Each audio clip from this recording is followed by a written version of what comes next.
Welcome Internet to Psychoanalytic Talk, and today we're going to be talking about the regressed ego, a concept theorized by Harry Guntrip in the schizoid phenomena, object relations and the self, one of his main and most fundamental books. So this theory was theorized mainly to address a certain form of lack in Fairbairn's and Winnicott's systems. So Guntrip, working with people with schizoid dynamics, found that in terms of their ego, it was not as with other types of issues. It wasn't that they had necessarily a false self, so to speak, or a libidinal, anti-libidinal ego. What he found was something very different. He found what he named the regressed ego. So the regressed ego is when what should have been there, i.e. the sense of self, the ego, wasn't able to develop for many reasons, be it traumatic, be it constitutional reasons, i.e. How the human is, the relational dynamics between parent and child. There's many case figures, but the idea behind it is that the individual, where the ego should have been, where the sense of self should have been, there was something that wasn't there. So what happens in these cases, a part of the mind regresses, goes back and withdraws within in a world built of basically fantasies and belief systems, but is purely internal, i.e. the subjective world.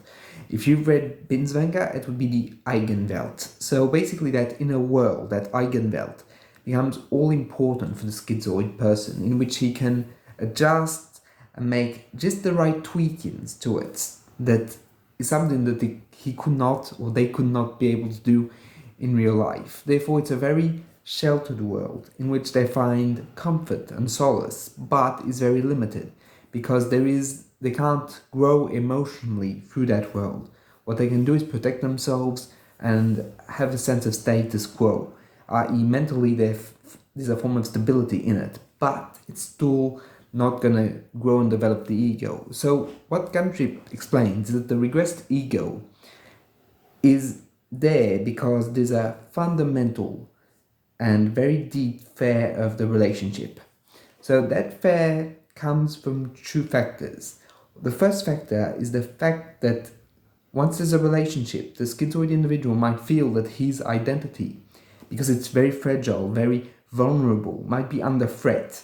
They're just being with someone else. We're not talking about interpretations or intrusiveness, but just the fact of being with someone else on a very genuine level is a form of threat, because the schizoid individual might feel that his identity is going to be lost within the other. Thus, he has to protect. He has to withdraw who he really is, all that vulnerability, all that being within himself or themselves. And then, afterwards, they present a facade, a persona, or a false self, given the theoretical system you are more inclined with. So basically they present an interface with the world, but that's not really who they are. Who they are is hidden. It's in a fortress in which there's comfort, but there's also lack, because they understand that they can't necessarily develop with the others. So for Harry Guntrip, what is very interesting is that there is this fantasy associated with the regressed ego, that at some point they will die and be reborn in a healthier ego way, that they will be able to expand into the outside world, to create interactions, to be able to enjoy relationships. So therefore, there's this fantasy, unconscious fantasy, of course, we're not necessarily talking about consciousness here, but unconscious fantasy that there is a possible return to the womb. Because for the schizoid, that's the most reassuring phenomena. It was when they were one with the mother, when the relationship did not have all those tensions, conflicts, aggression, fear, threats, and so on and so forth. Because what underpins it is that the schizoid individual feels that there is a fundamental threat in relationships, that the good object is not really there, or that the good object could very well be pretending to be good but be bad at the very core. Therefore, they can't risk the fact of addressing and being part of the relationship because it's too fragile. And that fragility prevents them from connecting. In a way, they can't risk it because they have too much to lose. It's too massive. When, let's say, someone with a classical ego might have things to lose in a relationship, of course, but it's not as much.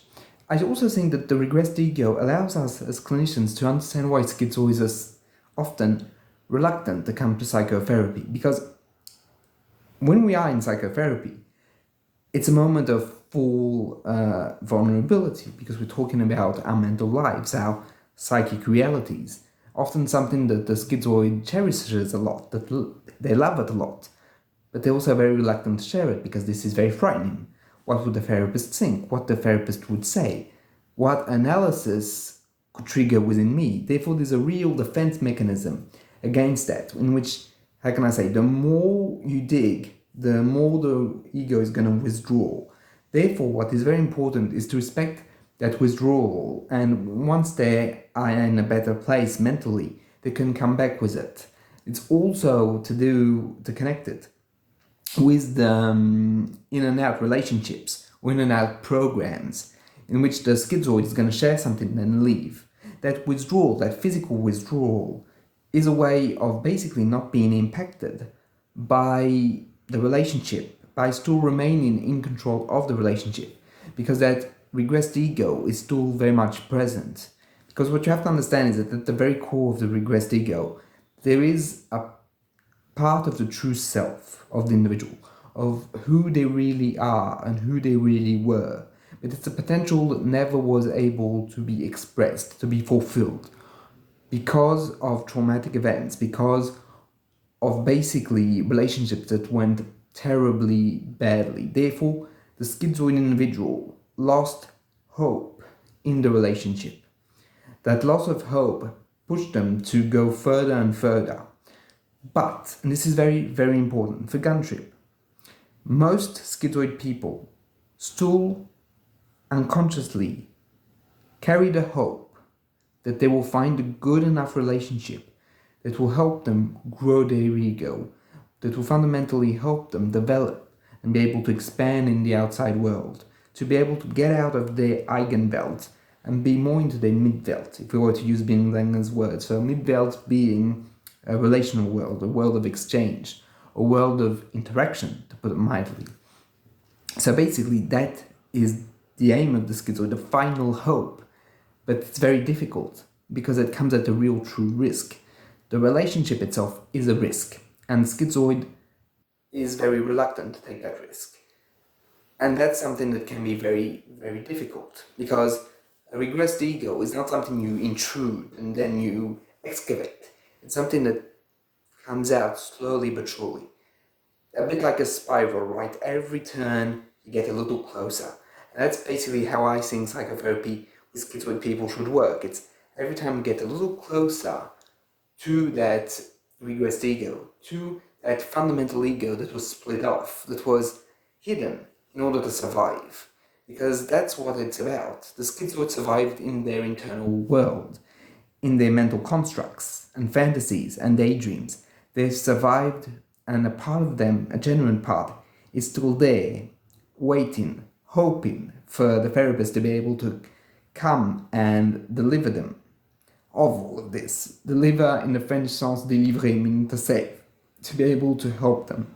So that's for Harry Guntrip's idea of the regressed ego. What I should also say is that he does not exclude the fact that for certain people, they have a regressed ego that went so far back that they no longer hold the hope of being saved or being helped out of this relationship. They have completely forfeited any relationship with the outside world.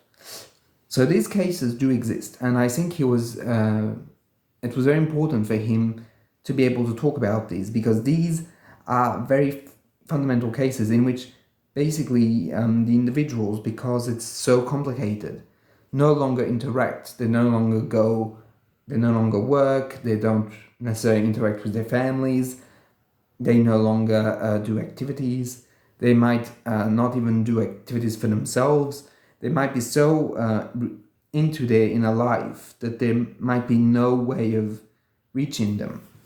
And I think that, as sad as that might be, those people do exist. And that doesn't mean we have to not try. We have to do our best to try and help them when they come to therapy.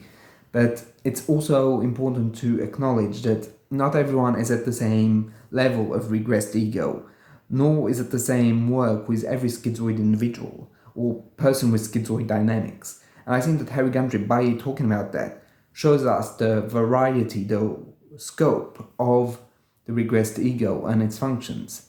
And with that inner hope that one day they will be reborn into relationships and they can be helped.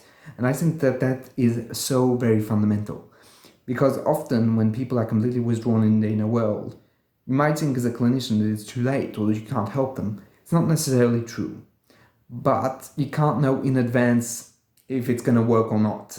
That's the whole complexity, but also the whole beauty of this work, is that you never really know. Even people that have severe regressed egos can sometimes get out of it. That's very hopeful. But sometimes people that have less severe regressed egos, you might think it's much more doable, you might be able to feel that it's much more manageable, but it might be much harder because there's more defense mechanisms, or there's not that much unconscious hope. That's another important factor, the unconscious hope, which varies from individual to individual. And I don't think there's one fits-all explanation for this, but the fundamental idea is that the regressed ego is a concept that Harry Guntrip developed to address what he felt was lacking in Fairbairn's idea with his anti-libidinal and libidinal ego, which I'm not going to summarize here, but you can watch other videos I've done on the subject.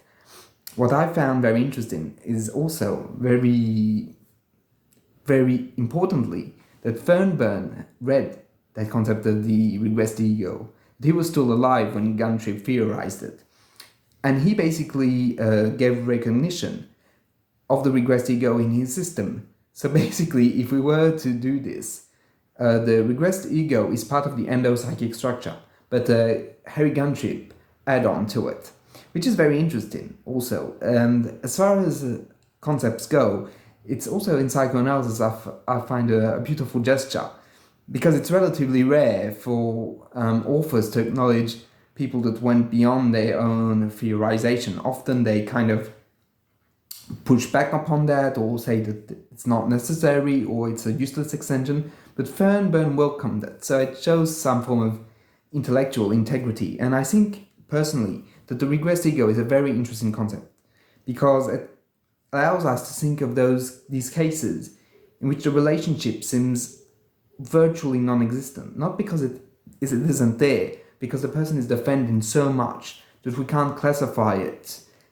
in a standard way. It's not about seeing the hatred or the love. It's about seeing the absence and why the absence is there. It's there to protect the individual from any form of being engulfed, any engulfment in the relationship, or any fear of being hurt and destroyed in the most vulnerable positions.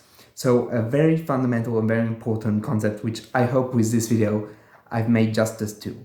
So basically that's pretty much it. If you have any comments, feel free to put them down there and I will answer them.